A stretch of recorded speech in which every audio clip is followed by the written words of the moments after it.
Bismillahirrahmanirrahim. Assalamualaikum warahmatullahi wabarakatuh. Alhamdulillah wassalatu wassalamu ala rasulillah wa ala alihi wa sahbihi wa mawala amma ba'du. Teman-teman, jumpa lagi dengan saya Iman Firdaus di channel YouTube saya. Terlebih dahulu silahkan di subscribe channel saya agar saya lebih semangat lagi dalam membuat konten-konten baru yang bermanfaat untuk Anda. Jangan lupa di like, di komen, dan kalau bermanfaat silahkan di share seluas-luasnya. Oke teman-teman, kali ini kita akan belajar bersama-sama tentang konsep fikih di dalam Islam. Agama Islam merupakan agama yang sangat sempurna. Agama ini mengatur seluruh dimensi kehidupan manusia, baik kehidupan yang bersifat individual maupun yang bersifat sosial, kemasyarakatan, atau kehidupan yang berkaitan dengan hubungan manusia dengan manusia atau hubungan manusia dengan Sang Pencipta, Allah Subhanahu wa Ta'ala.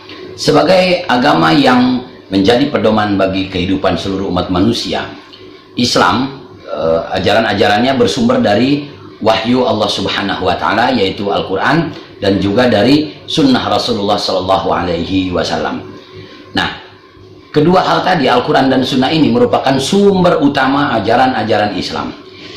Dari kedua sumber inilah, dari Al-Quran dan sunnah, kita bisa mengetahui berbagai macam ajaran-ajaran dan ketentuan-ketentuan Allah Subhanahu wa Ta'ala yang harus kita laksanakan dalam kehidupan sehari-hari.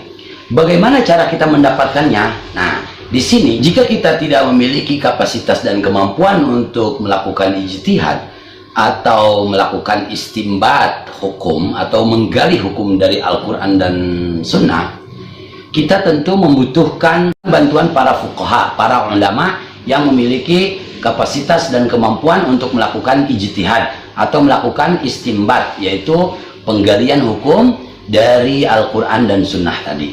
Nah, dari hasil penggalian dan istimbat para ulama tadi terhadap sumber Al-Quran dan Sunnah, dihasilkanlah ilmu yang bernama ilmu fikih. Nah, pada kesempatan kali ini kita akan mempelajari lebih lanjut apa itu fikih dan bagaimana konsep Islam tentang fikih. Apa saja objek kajian dan ruang lingkup ilmu fikih, serta apa perbedaan fikih dengan non fikih atau fikih dengan syariat.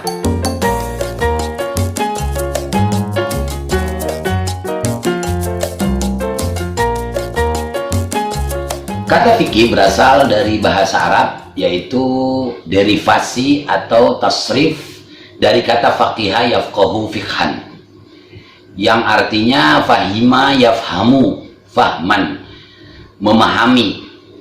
Berarti kata fikih artinya adalah pemahaman.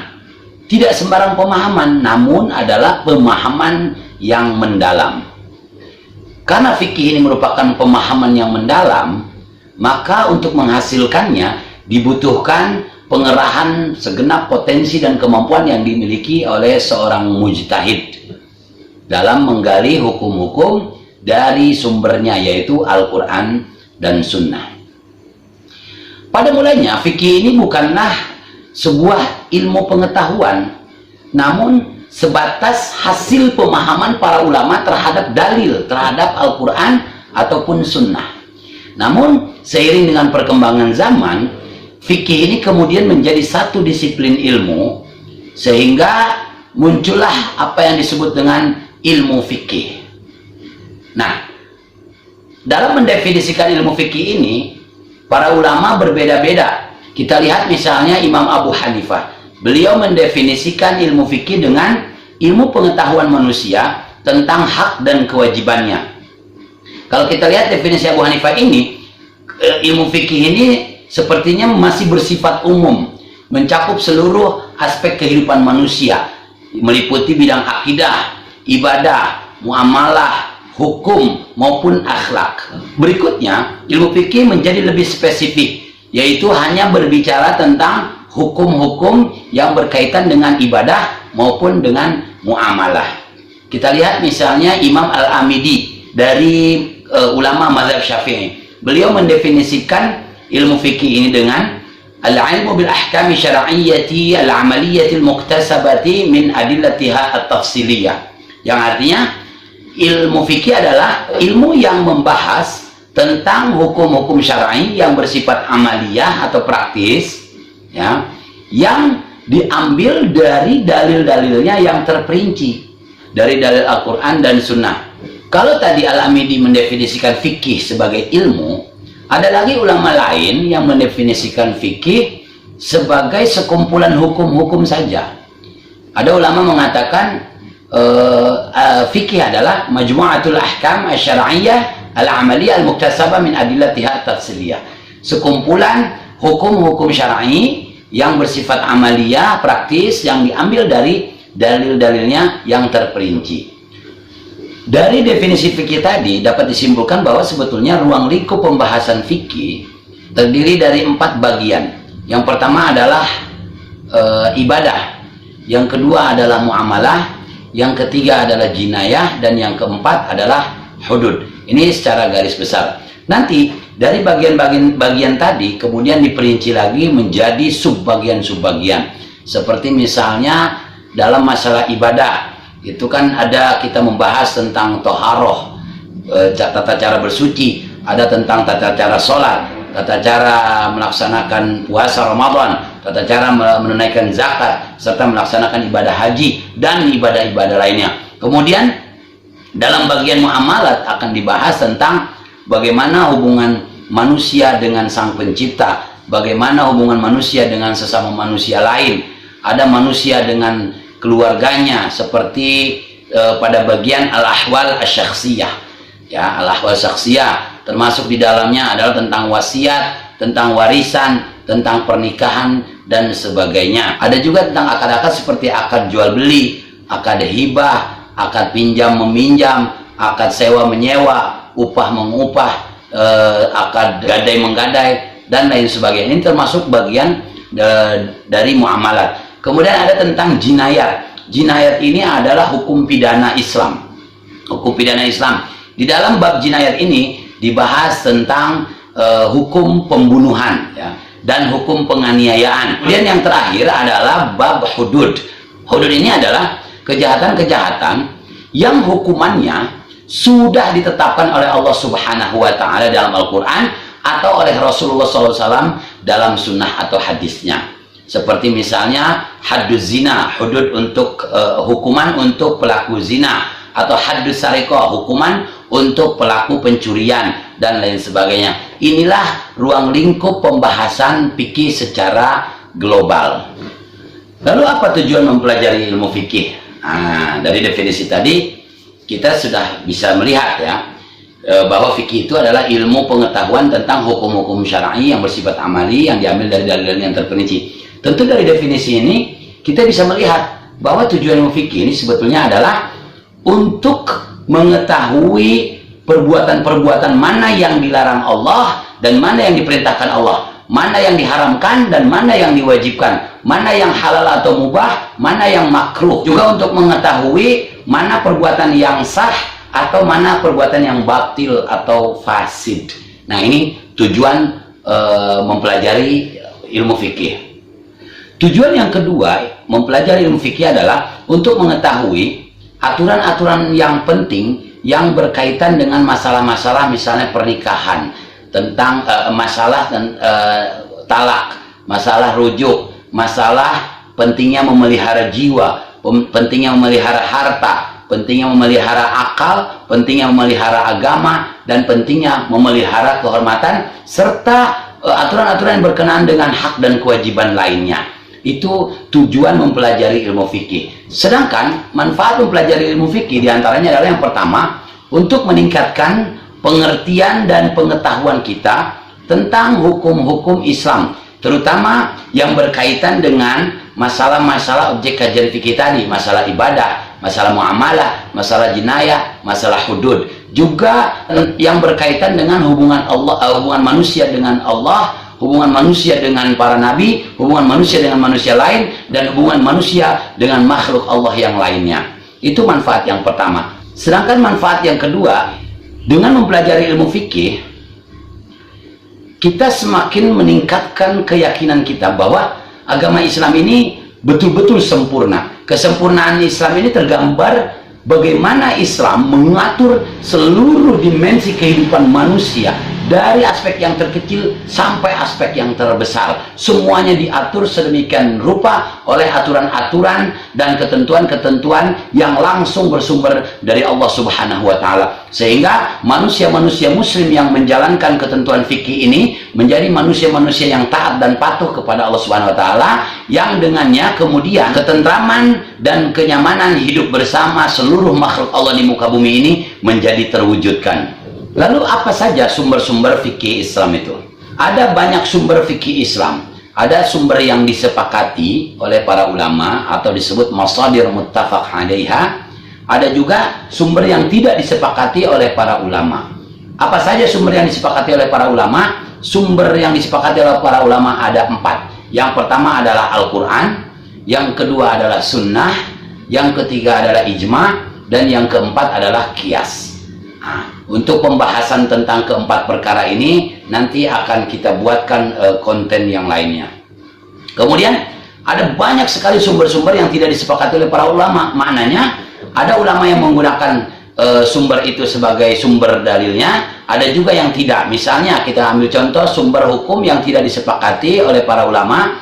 Yang pertama ada istihsan, yang kedua ada istishab, ada masalih mursalah, ada saddul dzara'i', ada urf, ada qaulus sahabi, dan lain sebagainya. Nah, semuanya itu nanti akan kita bahas sendiri di konten yang khusus ya. Baik teman-teman, sekarang kita akan membahas perbedaan antara fikih dengan syariat dan perkara yang bukan termasuk fikih. Terlebih dahulu kita definisikan apa arti syariat. Secara etimologis kata syariat itu berasal dari bahasa Arab yang artinya aliran air atau sumber di mana air mengalir.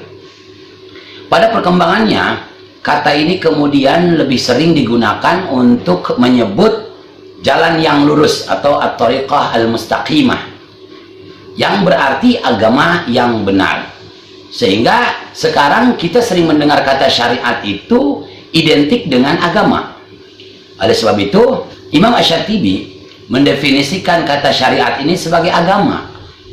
Sedangkan Manna Al-Qattan, seorang faqih dari Mesir, mendefinisikan syariat sebagai segala ketentuan Allah Subhanahu wa Ta'ala bagi hambanya yang meliputi akidah, ibadah, akhlak, dan tata kelola kehidupan manusia untuk mencapai kehidupan dunia dan akhirat. Nah, dari definisi Manna Al-Qattan tadi bisa kita tarik kesimpulan bahwa syariat ini kelihatannya lebih bersifat umum daripada fikih. Jadi syariat itu adalah semua ketentuan Allah yang bersumber dari wahyu sekaligus. Maka tidak heran jika syariat ini memiliki sifat absolut atau benar dan tidak ada kesalahan di dalamnya. Sedangkan fikih bersifat dzanni. Dzanni mengapa demikian? Karena fikih semata-mata adalah hasil produk atau hasil pemahaman para ulama terhadap sumber-sumber syariat, yaitu Al-Quran dan Sunnah.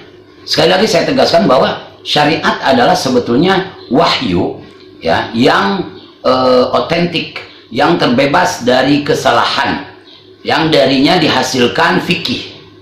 Untuk lebih jelasnya saya akan memberikan ilustrasi contoh kepada Anda agar kita lebih paham lagi apa perbedaan antara fikih dengan syariat dan perkara yang bukan fikih. Di dalam Al-Quran surat Al-Ma'idah ayat 6 ada ketentuan Allah tentang wudu. Bunyinya a'udzubillahi minasyaitonirrajim, bismillahirrahmanirrahim. Ya ayyuhalladzina amanu idza qumtum ilas salati faghsilu wujuhakum wa aydiyakum ilal marafiqi wamsahu biru'usikum wa arjulakum ilal ka'bain. Yang artinya, hai orang-orang yang beriman, jika kalian hendak melaksanakan sholat, maka basuhlah wajah kalian dan kedua tangan kalian sampai ke siku, dan usaplah kepala kalian, serta basuhlah kedua kaki kalian sampai mata kaki. Ini ayat Al-Quran tentang wudhu. Kemudian ada juga hadis Rasulullah SAW. Beliau bersabda, innamal a'malu binniyat, rawahul Bukhari. Yang artinya, sesungguhnya sempurnanya segala amal perbuatan itu tergantung pada niat. Hadis riwayat Bukhari. Nah, dari ilustrasi contoh tadi, sekarang kita cari perbedaan. Mana syariat, mana fikih, dan mana perkara yang bukan fikih. ketentuan wudhu yang terkandung dalam surat Al-Maidah ayat 6 tadi itu adalah syariat. Itu ketentuan Allah yang diturunkan melalui wahyu. Demikian pula dengan ketentuan niat yang ada dalam hadis, itu juga adalah syariat. Karena bagaimanapun sabda Rasulullah SAW pasti bersumber dari wahyu Allah. Nah, itu syariat. Sekarang mana bagian fikihnya? Para ulama kemudian dari ayat tadi, para ulama menyimpulkan bahwa rukun wudhu ada 6 perkara. Yang pertama adalah niat, yang kedua adalah membasuh wajah, yang ketiga membasuh kedua tangan sampai siku, yang keempat mengusap kepala, yang kelima adalah membasuh kedua kaki sampai mata kaki, dan yang keenam tartib. Nah, ini adalah pemahaman para ulama terhadap ayat, sehingga mereka katakan bahwa rukun wudhu itu berdasarkan ayat tersebut itu ada 6. Nah, ini fikih. Nah, pemahaman para ulama terhadap ayat tadi fikih. Padahal dalam ayat ini tidak disebutkan bahwa rukun wudhu itu harus ada 6. Di dalam ayat tidak disebutkan niat. Di dalam ayat tidak disebutkan juga rukun tartib. Nah, tetapi para ulama kemudian menyimpulkan bahwa rukun wudhu ada 6, termasuk di dalamnya niat dan tartib. Niat didapat dari mana? Dari hadis Rasulullah SAW tadi, ya, yang diriwayatkan oleh Umar bin Khattab, innamal a'malu binniyat, dan seterusnya. Sedangkan tartib diambil dari mana? Nah, ini diambil dari pemahaman para ulama bahwa tadi di dalam ayat ini Allah sebutkan, ya, ada yang dibasuh, yaitu pertama wajah. Kemudian yang kedua tangan. Yang ketiga adalah kaki. Sedangkan untuk kepala itu diusap saja. Logikanya, kenapa Allah Subhanahu wa Ta'ala menyisipkan perkara yang diusap di tengah-tengah perkara-perkara yang dibasuh? Wajah, tangan, lalu kenapa di tengah-tengah antara tangan dan kaki itu Allah sisipkan kepala yang hanya diusap? Kenapa tidak Allah urutkan saja, misalnya wajah, tangan, kemudian kaki dulu, baru kemudian kepala, yang berbeda? Karena yang pertama tadi wajah dibasuh, tangan juga dibasuh, kaki juga dibasuh, baru kemudian cuma diusap hanyalah kepala. Nah, itu menurut para ulama itulah rahasia rahasia kalam ilahi, yang mana di dalamnya mengandung makna bahwa wudhu harus dilakukan dengan cara tartib atau berurutan, ya, berurutan dari wajah, tangan, kemudian kepala, baru kaki. Nah, pemahaman para ulama terhadap ayat ini disebut fikih. Sedangkan ketentuan wudhunya, berikut ketentuan niatnya, ya, itu disebut syariat. Nah, sekarang apa perkara yang bukan termasuk fikih? Nah, ini pertanyaannya. Dalam kasus wudhu ini, perkara yang tidak disebut fikih adalah manakala seseorang, ya, berwudhu tetapi hanya membasuh kaki saja. Tentu dia tidak disebut fikih, karena dia tidak sesuai dengan fikih atau pemahaman para ulama terhadap ayat. Atau dia tidak mengucapkan niat, maka perbuatan wudhunya tidak sah dan tidak dianggap sebagai implementasi fikih. Ini jadi jelas, ya, jelas sudah antara syariat, antara fikih, dan perbuatan yang tidak termasuk kategori fikih. Oke, teman-teman, saya rasa pertemuan kita kali ini cukup sampai di sini dulu. Semoga bermanfaat untuk Anda semua. Yang belum subscribe, silahkan di subscribe. Jangan lupa komen, like, dan kalau bermanfaat di share seluas-luasnya. Semoga Allah Subhanahu wa Ta'ala berkenan memberikan kita ilmu yang luas dan ilmu yang bermanfaat untuk kehidupan dunia dan akhirat kita. Amin ya rabbal alamin. Assalamualaikum warahmatullahi wabarakatuh.